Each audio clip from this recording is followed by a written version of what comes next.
everyone, taking over my mom's channel again. And today I am going to make my famous frog-eyed salad.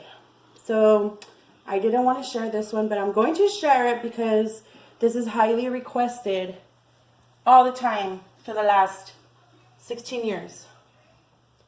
And I'm going to go over the ingredients first, and then I'll let you guys know how I make mine. Okay? So this is what we're going to need. This is the pasta we use.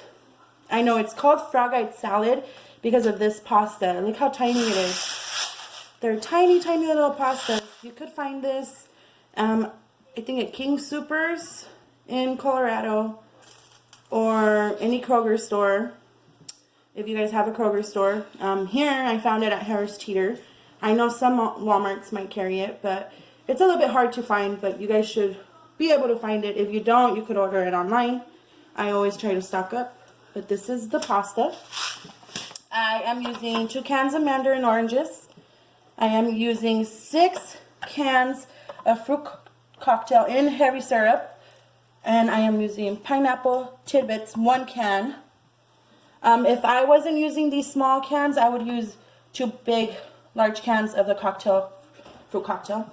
I'm using 2 bags of marshmallows, little ones. You could also use the rainbow ones, but I like these ones.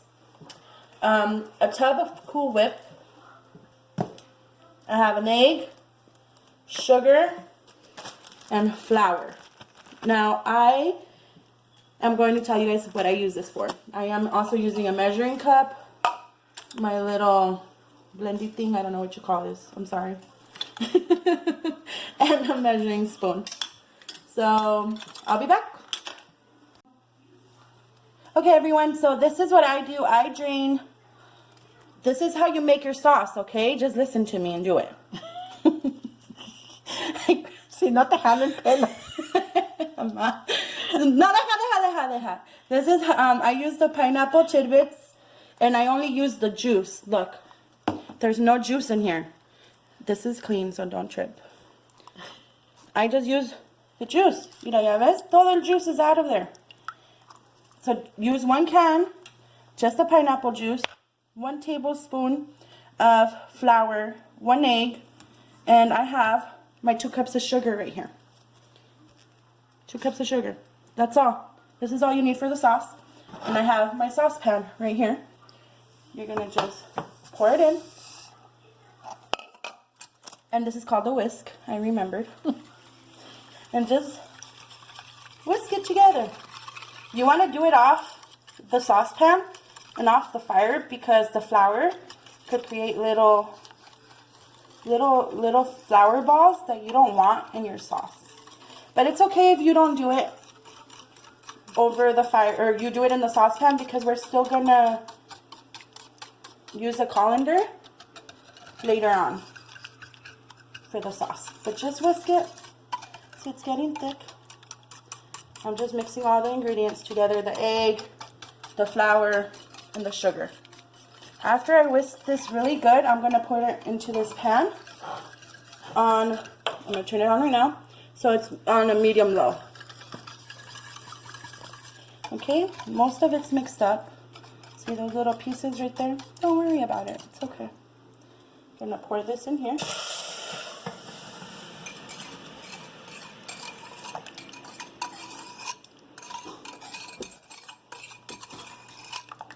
And you're going to keep whisking. Don't stop whisking. This is very crucial to the sauce. Okay? Remember, don't leave it alone. You have to babysit it. Just keep whisking. Because this is how you're going to create... Sorry about that noise. This is how you're going to create a thick sauce. The heat, the sugar, the flour, and the egg make it into a thick consistency. This is the trick. I'll be back. Okay, so here's the sauce. See how it's bubbling?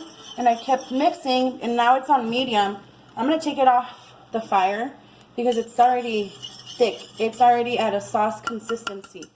So I'm just going to whisk it a few times off the stove top. See? And then I want to show you guys how it's a thick sauce. You see that? It's at the consistency that I want.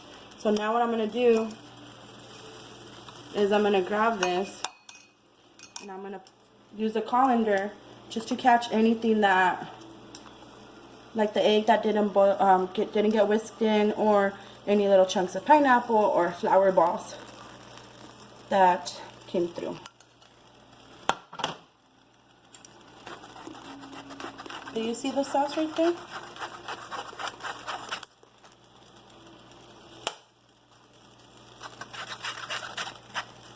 See, look at all that. So this is why it's important for you to use the colander to run your sauce through it, because look at that. This is a combination of pineapple and egg and flour. And it's not that you didn't whisk it enough, it's just with the heat, it makes these little dough balls. And I just want to make sure I get every little piece, or every little drop of sauce. What I'm going to do with this, I'm going to put it in the fridge or freezer until it gets cool.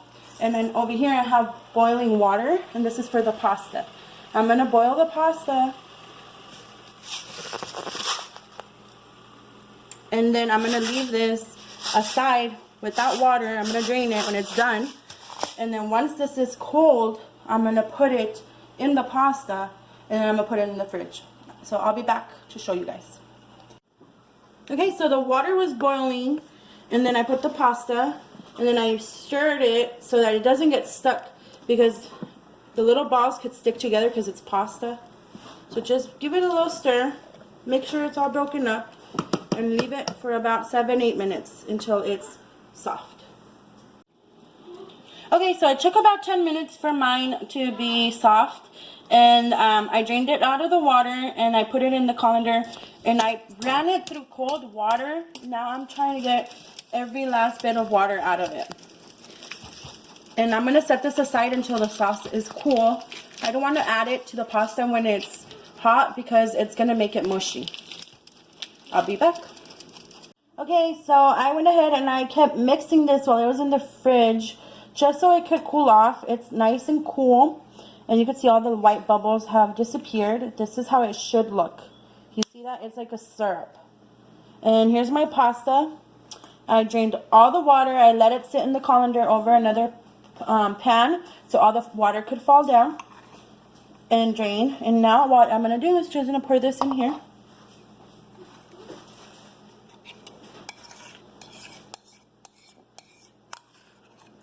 And then here's the part you have to listen to me about.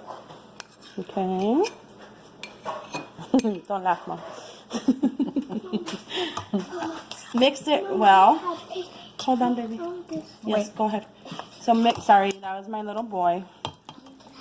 Yes, Josiah. So, I'm sorry, both of my boys, Josiah and James. So just mix it really good. Now pay attention. Leave it alone. Make this the night before, because what this is doing is it's absorbing the juice, the syrup, and that's what gives the pasta the flavor. You're going to leave it in the fridge overnight, and if you make it the same day, that's okay too. I've done that before, but I do it 4 to 5 or 6, up to 6 hours before I add the rest of the ingredients. And just make sure that you let it sit, because you don't want your frog eye salad to be watery. You want the pasta to absorb. I will show you guys how I do the rest tomorrow after I let it sit in the fridge. Thank you. Hi you guys, today is the next day. I went ahead and I let my pasta sit overnight, and I want you to see how it is, how it looks. That's how it's supposed to look after it sits in the fridge for 24 hours. You see that? Look at that. So what I'm going to do, well, what I did, I drained most of the fruit cocktail, and I'm using this spoon because it has little holes, so it's going to get whatever juice is left over. So this is what I'm going to do next. I'm going to put my pasta in this bowl along with my whipped cream and my fruit cocktail, and then I'm going to mix it all. And then I will be back. Do not put the marshmallows yet. Here's my fruit and the pasta mixed. I mixed it in real good, and now I'm going to add the Cool Whip, and then my last step is I'm going to add the 2 bags of marshmallows. And that's it. I'll come back and show you guys how it looks. Okay, so this is what it's supposed to look like. Remember, you put the marshmallows at the very end and just mix it. I hope you guys like it. Everybody always asks me for it. I learned this recipe from my mom. She made it while we grew up years ago. And then I started making it 15 years ago myself, and I'm the only one who makes it now. Enjoy! Yeah, enjoy.